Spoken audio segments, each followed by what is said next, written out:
There were signs of forced entry. The killers appear methodical and could strike again. These were so horrific, we were looking for a monster. How much injury do you have to inflict? So I don't think he's left the area. So obviously we're worried about that. We had our third victim. The next question was, who did it? Discover the evidence. Crack the case. Cold Blood, Monday to Friday on CBS Reality.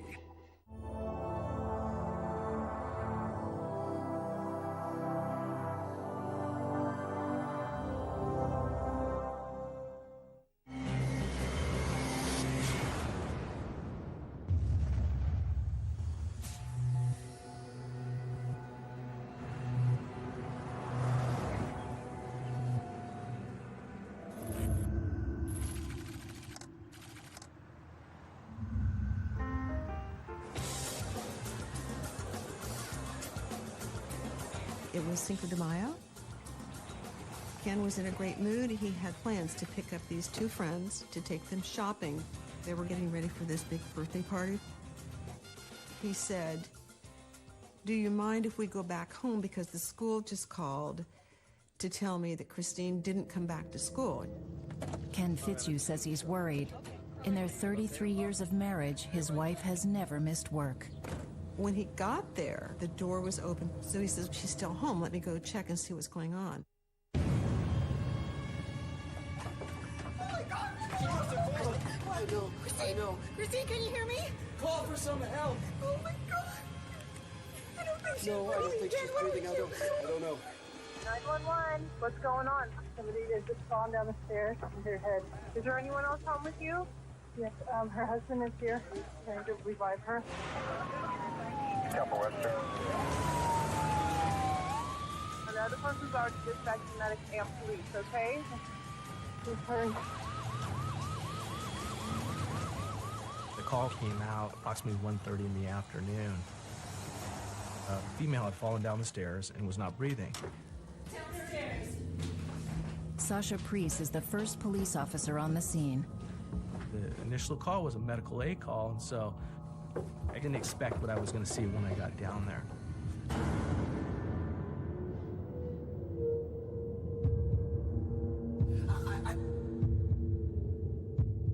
A gentleman walked up from the basement stairs. He had his hands up, and he had blood on his hands.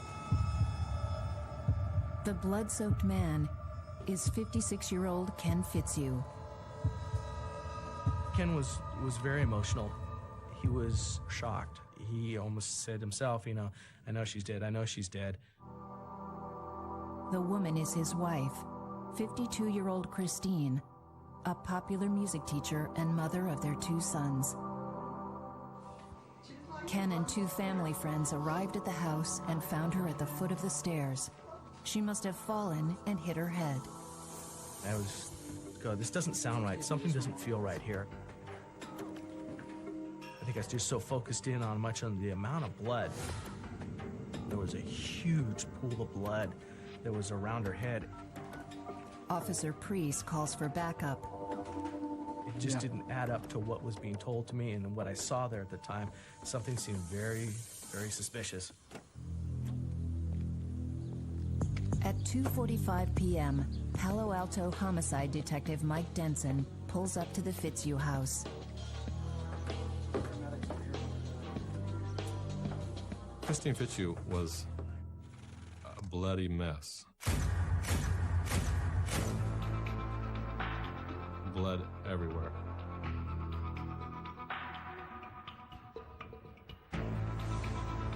Dry cleaning is scattered on the floor. It looked like someone had dropped it as they fell down the stairs. On the stairs, he finds a woman's black shoe. The thing that immediately struck me as odd was that it was the right shoe and it was on the left side of the staircase. That's kind of weird because you would think the shoe would have fallen off to the right and not be perfectly placed on the left side of the staircase. Did Christine fall, or did someone stage the scene? I've seen falls down the stairs that I never saw it kill someone. It just didn't completely add up to an accidental death to me. If Christine's death isn't an accident, who has a reason to want her dead? What about her husband, Ken? You always look inside the family to see what's going on. I tell him that I'm going to need him to come to our station, and he agrees to do that.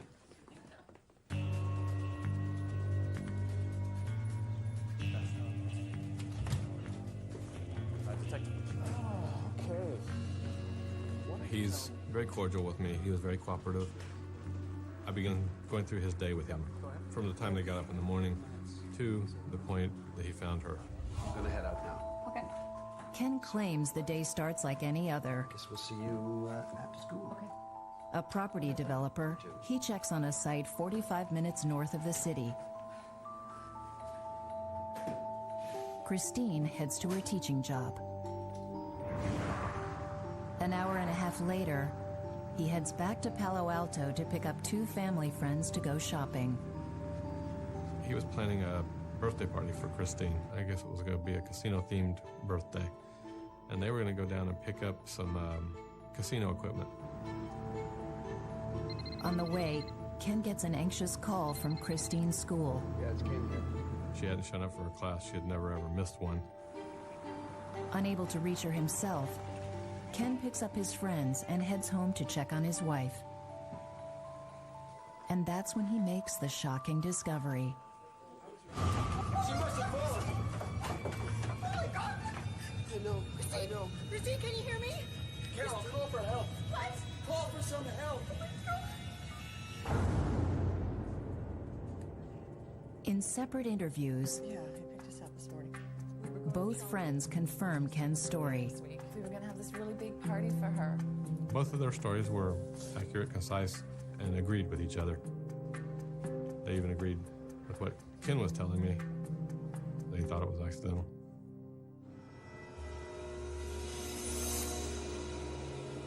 "21 hours after his wife is found dead, her autopsy reveals it was no accident. There was a struggle here. She had defensive wounds. She had injuries on her face. We did see petechial hemorrhages in the conjunctiva of her eyes. Petechial hemorrhage is a very specific dot-like hemorrhage that is often seen in strangulation. If I see one, I'm worried. Besides strangulation, the coroner finds 7 deadly fractures to the back of Christine's skull.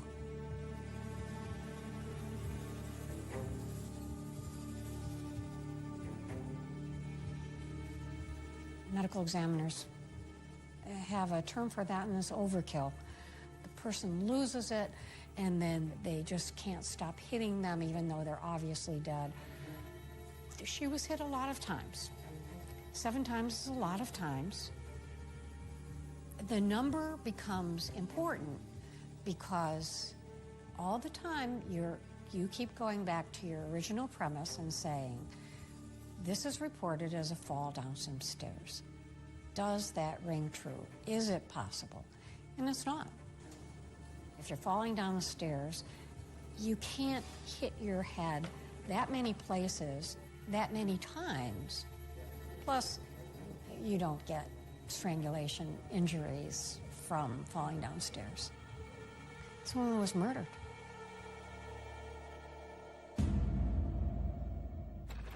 In this quiet Palo Alto neighborhood just east of Stanford University, the unthinkable has happened.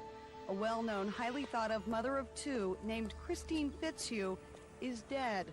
Police say she was the victim of a homicide inside her Southgate area home, a homicide police originally thought was a tragic accident. My daughter called me up and she said, Mom, Christine has died. And I just said, no. I said, I was just with her last night. I spent so much time with her. I would talk to her almost every day. We would see each other almost every day. It's like, well, how could this happen? There's no doubt now. The Fitzhugh's home is the scene of a brutal murder. CSIs comb for clues. I wanted meticulous detail on this house. I actually told them I wanted them on their hands and knees, crawling every inch of that house. Find me something, find me more. We knew Christine had been bludgeoned. That type of bludgeoning is going to leave very specific blood-stained patterns. Just because of the sheer violence of it, the force that's required to kill somebody. When I inspected the basement, I didn't find any high-velocity blood stain on the walls, on the floor, anywhere in that area. So it seemed to me that Christine had been beaten someplace else and then moved. We just didn't know where that other place was. It's still in the house, could it be in the car, out front, at another location? There's just a ton of possibilities that we're looking at that point, but I knew it didn't happen in the basement. While it's obvious to the police that Christine's death has been staged, Ken still says he believes it was an accident. We're just sitting there having a conversation, talking. She had a pair of black shoes. He's telling me Christine had worn some shoes. She trips on these hills and he tells her, you need to get rid of these shoes. Sure enough, he says when he finds her, that's the exact shoes that he found her in. He's been calm up to now. Then all of a sudden he just burst out. Then I saw the black shoes. The goddamn black shoes!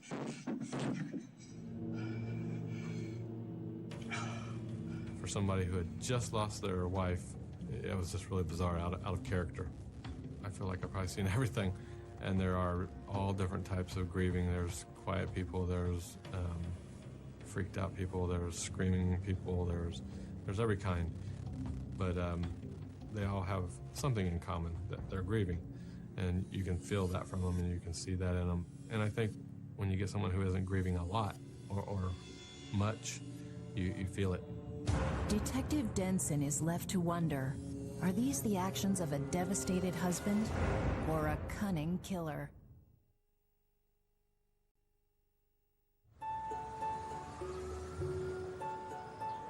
Palo Alto, California, one of the richest cities in North America. Home to tech giants, .com millionaires, and the Stanford elite. Palo Alto is a university town, very upper class kind of community, some really, really incredible homes. Palo Alto is a very safe community. You know, all the kids played in the street. Everybody here is well educated, very articulate, friendly.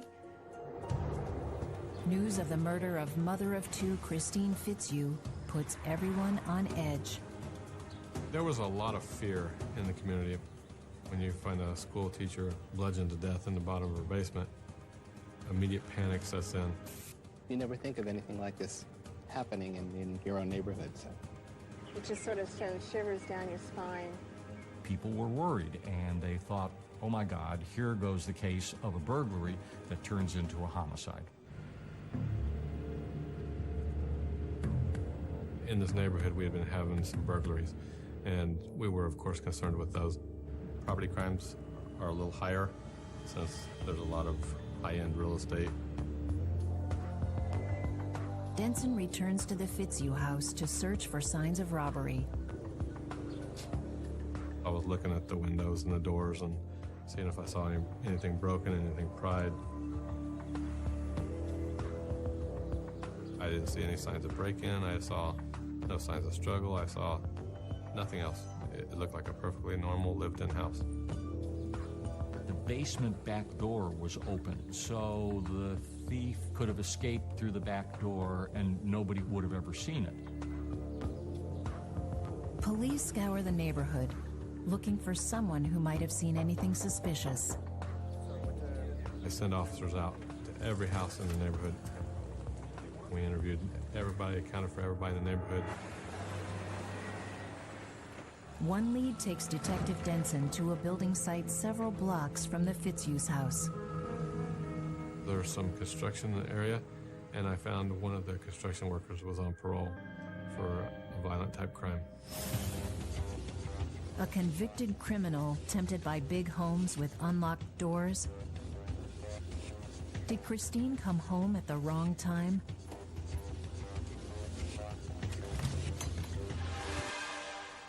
And so we began checking him out, of course.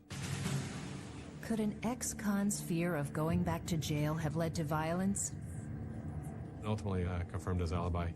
He was at work and never left. So we felt pretty confident that he hadn't done anything. Friends and neighbors are in shock. Why would anyone murder Christine? Christine was really outgoing. She was very friendly. Just kind of fun to be around. She was always in a good mood. She was always laughing and smiling. Christine was a well-known community volunteer and president of the PTA. Christine was very active in East Palo Alto, which is significantly less advantaged than Palo Alto is. And Christine would go to the schools and she would teach music to the kids who couldn't really afford music and art lessons. She was this wonderful, nurturing woman and a great teacher. Detective Denson is convinced the secret of what happened to Christine Fitzhugh lies in her home. I was really dependent on the crime scene people to find me something, because from my perspective, what I had thus far wasn't much. We needed to find where she was beaten. And because it appeared to have been cleaned up, it made it much more challenging for us. Palo Alto police detectives don protective booties before they enter the Fitzhugh home for another day of evidence gathering. To make matters worse, in an attempt to save Christine, the first responders may have contaminated the real crime scene. Every part of that house now becomes a focus for us. Every part of the house could potentially contain evidence. So we took one room at a time, one wall at a time. They meticulously combed through the house until they hit pay dirt. We found what appeared to be bloodstain in the kitchen. Those little tiny spots were consistent with the beating happening in the kitchen.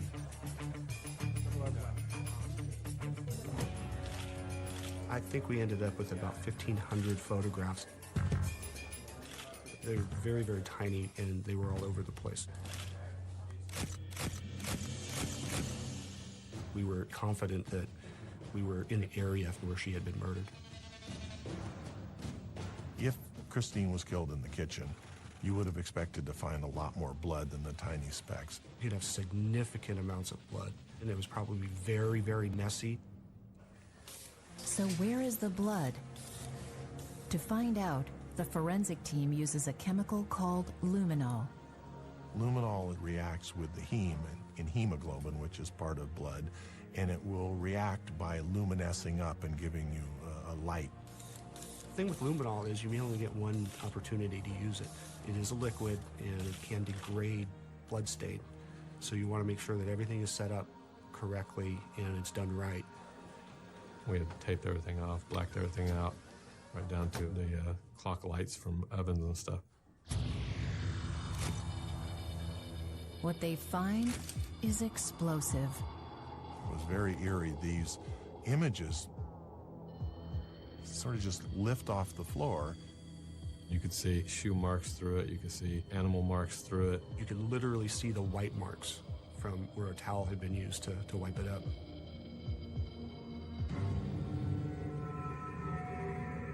Really, really painted a picture for us of exactly what happened at that house. A lot of times you just get stains that are all over the place and patterns that don't really show you anything, but this is probably the most effective that I've ever seen luminol. We could see at the top of the stairs another blood stain that would totally coincide with Christine being laid at the top of the stairs and then moved down the stairway.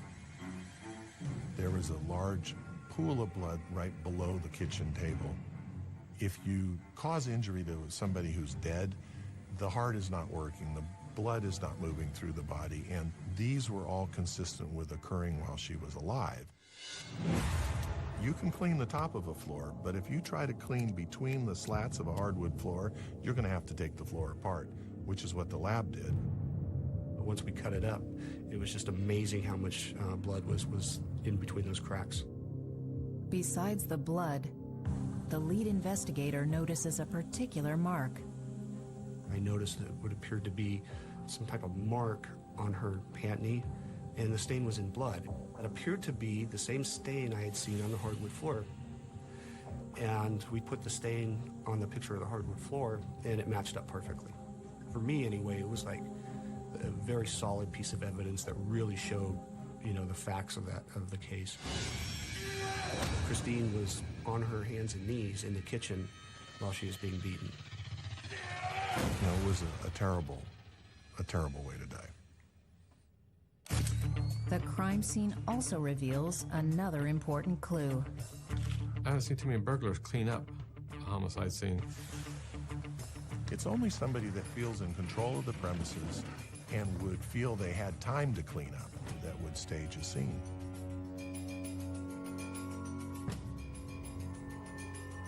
And it confirmed to me there was no burglar. For Detective Denson, that narrows the probable killer to someone close to home. Since sons Justin and John are both away at college, that leaves Ken. We all want an explanation that fits our preconceived notion that murders all be committed by criminals. And the truth of the matter is, murder is more often perpetrated by friends and family than by anybody else. Then police find a bombshell. On the first night, I had locked everything into the crime scene, including Ken Fitzhugh's car. When the Suburban is looked at more carefully, under the driver's seat is a green shirt and tennis shoes. There appears to be blood on them. Looks like they got blood on them. Are these your shoes? Question. Ken admits the shoes are his, but claims he has no idea how they got into his car or why there's blood on them. Ken speculated that someone had gone in, stolen his polo shirt, and stolen his running shoes, killed Christine, and then had put the stuff into his Suburban so that he would be framed for it. I thought that was preposterous. We were confident that Mr. Fitzhugh was the perpetrator, but we were not going to request an arrest warrant until we had the DNA evidence that solidified our opinion. The net is closing in on Ken Fitzhugh for the murder of his wife. But what Detective Denson is about to uncover will take the case spinning in a whole new direction and make headlines across the country.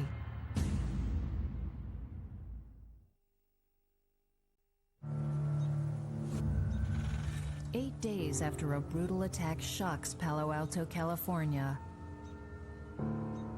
friends and family gather together as murder victim Christine Fitzhugh is laid to rest. More than 500 people pay tribute to the much-loved teacher and mother of two. It was very crowded. People from different walks of life talked about her. It was a very nice service. It was in remembrance of Christine and all the things that she had done.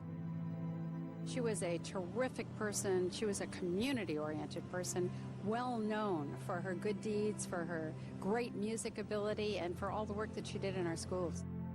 While there is an outpouring of grief for Christine, there is also an outpouring of support for Ken.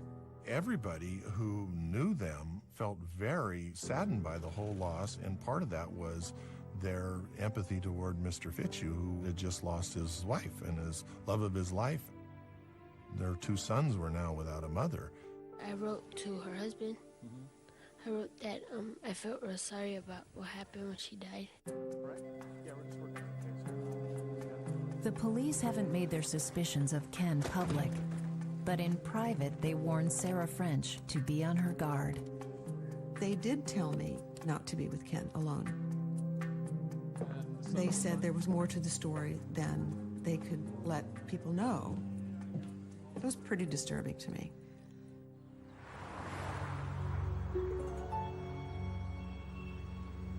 While waiting on the DNA results from his prime suspect's running shoes, Detective Denson revisits Ken Fitzhugh's alibi. Christine is alive and buying a cup of coffee at Pete's. At the same time, 48 miles away, the groundskeeper at Ken's development property thinks he sees his blue SUV. A FedEx driver sees Christine's car parked in the driveway, but not Ken's. Ken receives a call that Christine didn't show up for work. Ken picks up his friends, and Christine is found dead.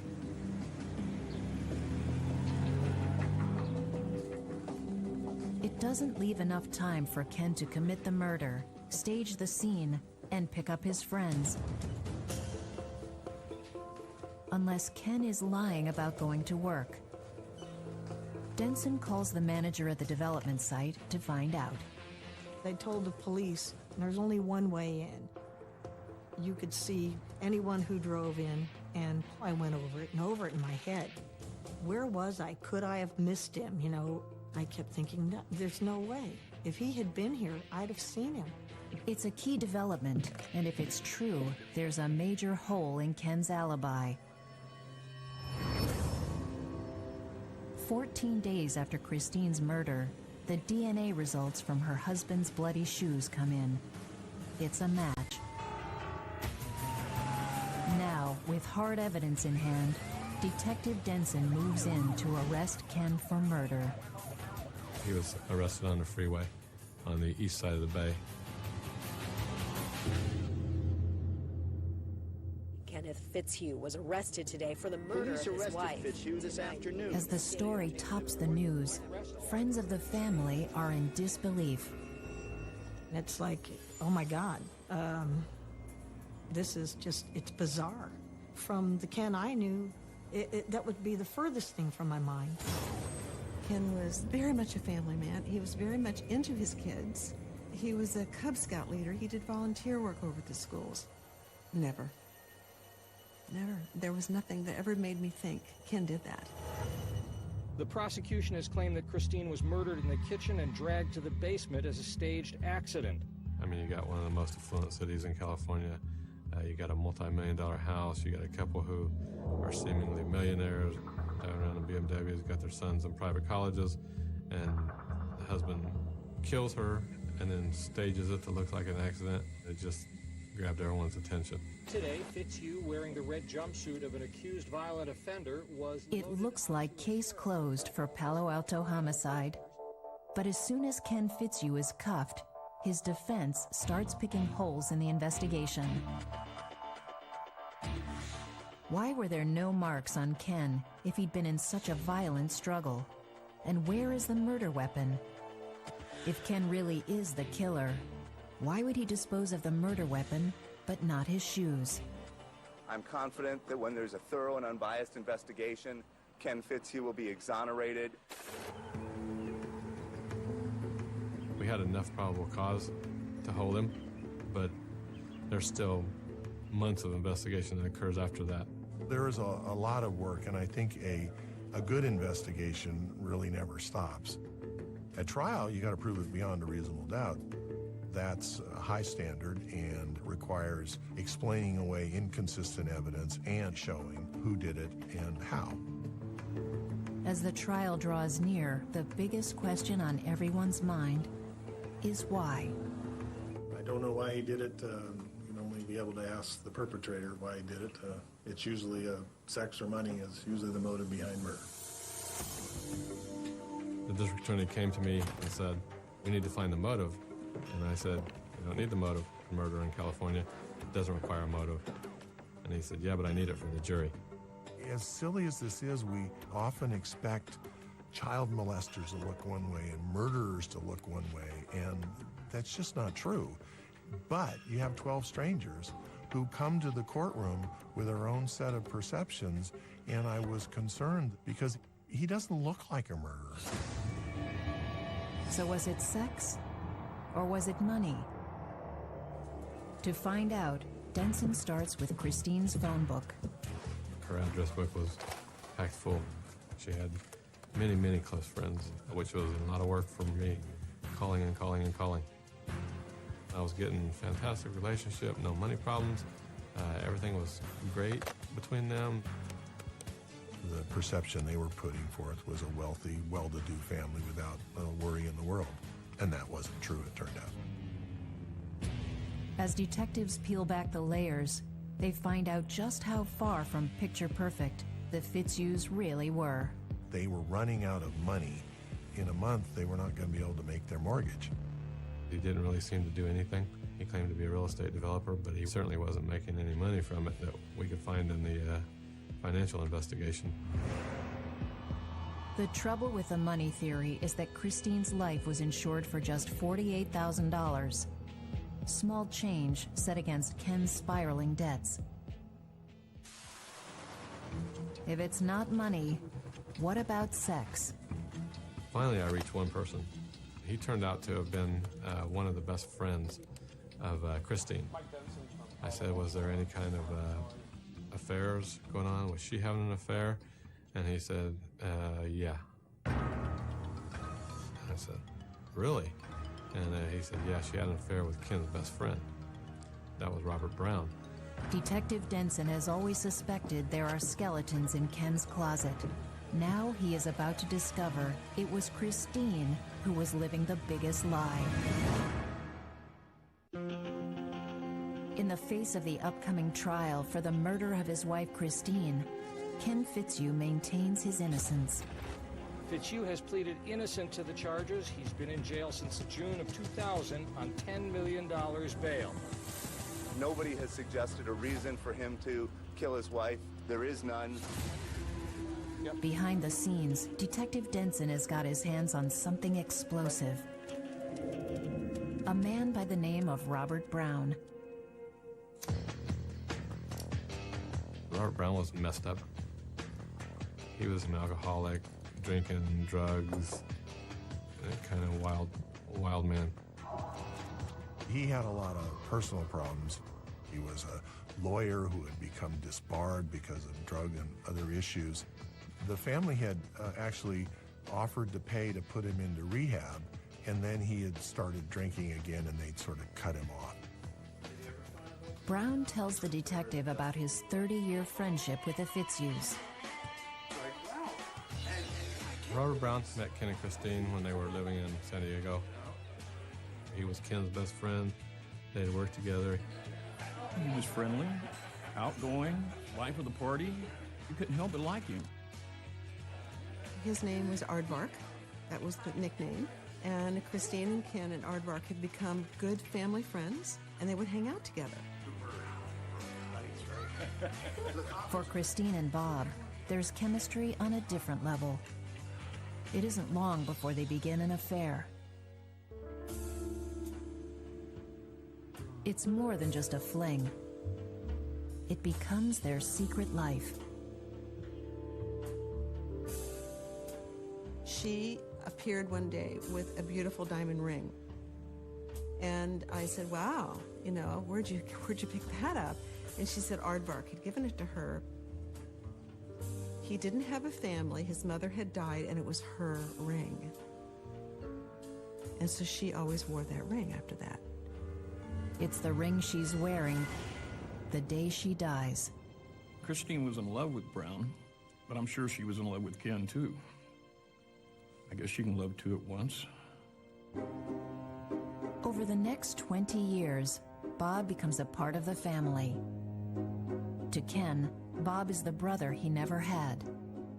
To the boys, he's their fun-loving uncle. And to Christine, her secret lover. Ken would kind of hang with the boys, and Bob and Christine would be out in the game room or doing something. It was, to me, obvious that there was something going on. I got ears. I think Ken thought Bob was gay, and there was no way that could happen. We became good friends over 20 The clandestine affair gives birth to an even more explosive secret. Christine's oldest son, Justin, is Bob's, not Ken's. I asked him if Ken knew, and he said no, he hadn't known for all these years. But he said a few weeks before this, Christine had told him that she intended to tell Justin when he graduated from college, which was a week away. Detective Denson now has a tabloid-worthy case on his hands. A rich man, a lover's triangle, and an illegitimate son. And Ken's wife about to go public with the whole affair. So I think we got our motive.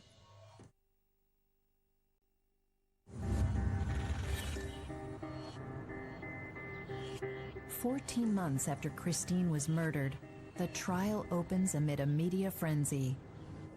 The line of people waiting to get into the trial has gotten so long and sometimes unruly that court officials put up stanchions and tapes like they use for crowd control at amusement parks. It was so dramatic. I mean, it was just so surreal to the people in Palo Alto to have something like that happen. I'm just mortified by the entire thing. It's an OJ soap opera.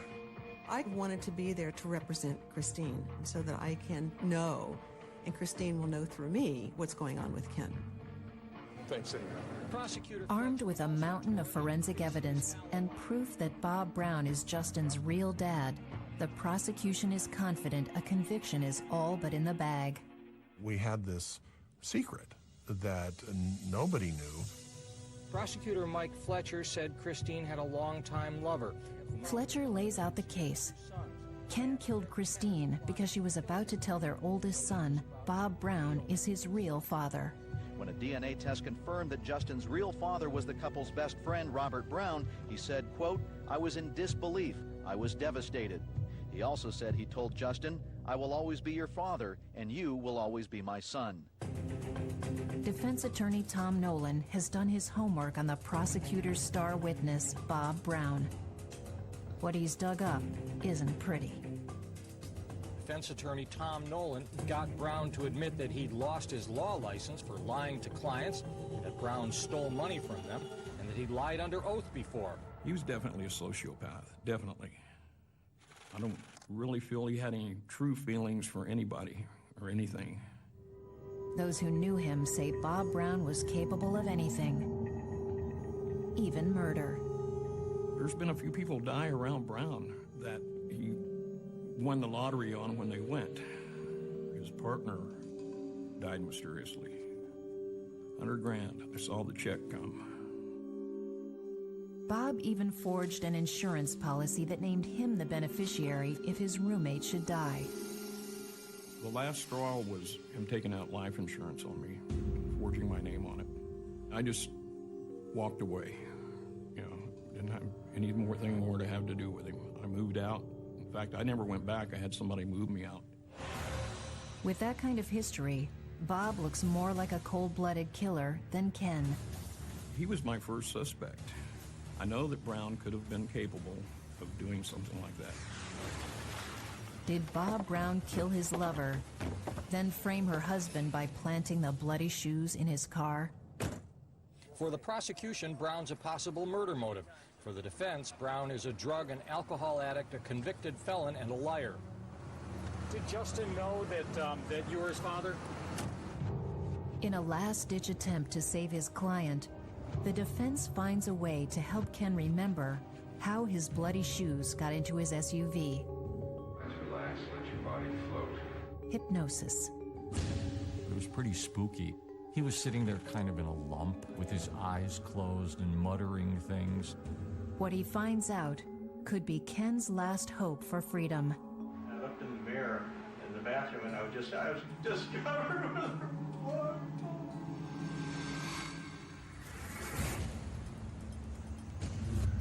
After a year and 3 months behind bars, Ken Fitzhugh is finally going to get his day in court. He's ready to convince the jury what those closest to him felt all along. The cops got the wrong man. I went over for the trial. I told Ken then, I said, I just know you didn't do it. The most damning evidence against him has always been the tennis shoes covered with Christine's blood and stashed in his car. Now, through hypnosis, Ken comes up with an explanation of how they got there. And I saw tennis shoes. Today, he testified after he tried to revive his wife, he used the shirt as a rag and carried the shoes out to the SUV to check on the family's dogs, which had been left there. The crowd finds Ken's story pretty compelling. You know, I was very convinced. I think he wanted to be on the stand to prove his innocence because all the evidence is against him. District Attorney Fletcher isn't buying it.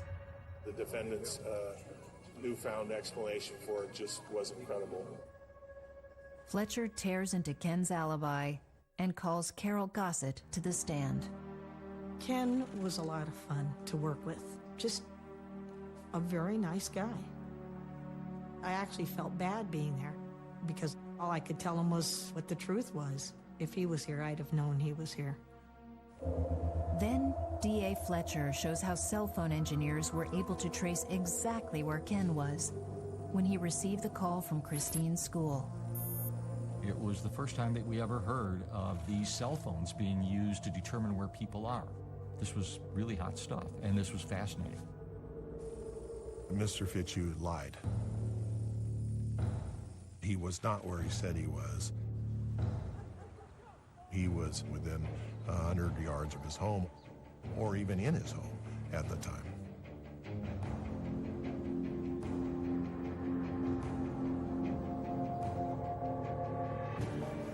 It's like, that's just evil. It's just evil that he could do that.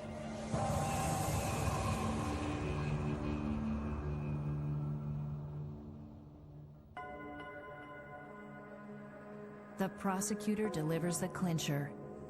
He shows the court a video of Ken's first police interview, shot only hours after he murdered his wife. It was very important to sort of peel away the shades that had been placed over who he was and his relationship so that the jurors would realize who these people really were. Then I saw the black shoes. The goddamn black shoes! That was a very different man. I mean, I saw that and I thought, whoa. It was very strange. Not anything that I could have imagined. He snapped. In spite of all the science and forensic evidence, for many, it's Ken Fitzhugh's bizarre outburst that seals his fate. It was kind of at that point, I think, that I began thinking that, yeah, this is the guy that did it.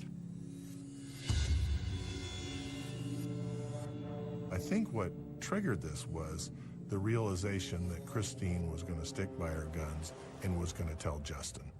Chris, you're being totally unfair. You can't do this. I have made my decision. Deal with it. He was the type of personality that very much wanted to be in control. He had a persona that he had spent a lifetime presenting, a perfect marriage, 2 beautiful children. And then the foundation to the fairy tale was eroding, and I think he was desperately afraid and angry at Christine for revealing the truth. The prosecution takes the jury through what they believe happened to Christine on the last morning of her life. On May 5th, 2000, Ken kisses his wife goodbye and pretends to leave for work. He moved his car to the back street so nobody would know he was home. He waits for Christine to return home for lunch. He comes back through the backyard, crawls into the cellar, which was locked.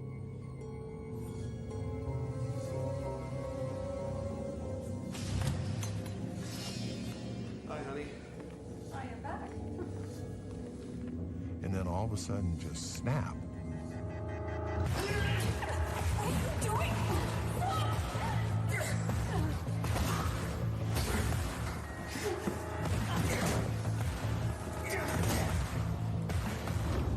What he'd hoped was to kill her with a single blow and make it look like an accident. But Christine fights to stay alive. We have no idea how hard it is to kill somebody. And we can't predict what's going to happen in the struggle and in the aftermath.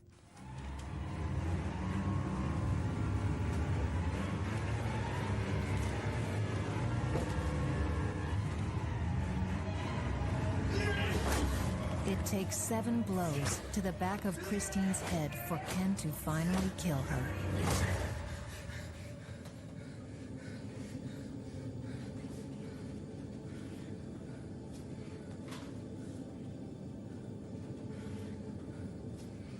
To his surprise, there was a lot more cleanup and blood that had to be taken care of.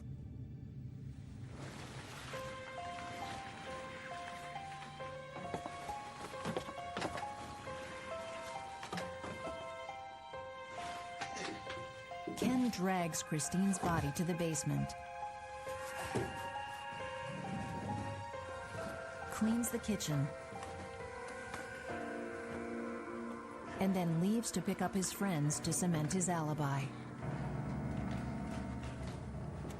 He thought that he was so smart that he would call the police and say it was an accident, and we walk in and go, okay, it was an accident, we'll leave now. And I think he firmly believed that that's what would happen. It didn't. On August the 2nd, 2001, the jury finds Ken Fitzhugh guilty of second-degree murder. In California, that means he killed with malice. He intended to kill Christine Fitzhugh, but there was insufficient evidence that he planned it. Before imposing the maximum sentence of 15 years to life, Justice Franklin Elia said if he could have made it longer, he would. Everybody who knew Christine felt the same way. And we were all fooled by this loving husband who killed her. I hope that he never is able to be out walking, having freedom. I would like to express on behalf of this community the deep sympathy that we feel for Christine's children. It's tragic.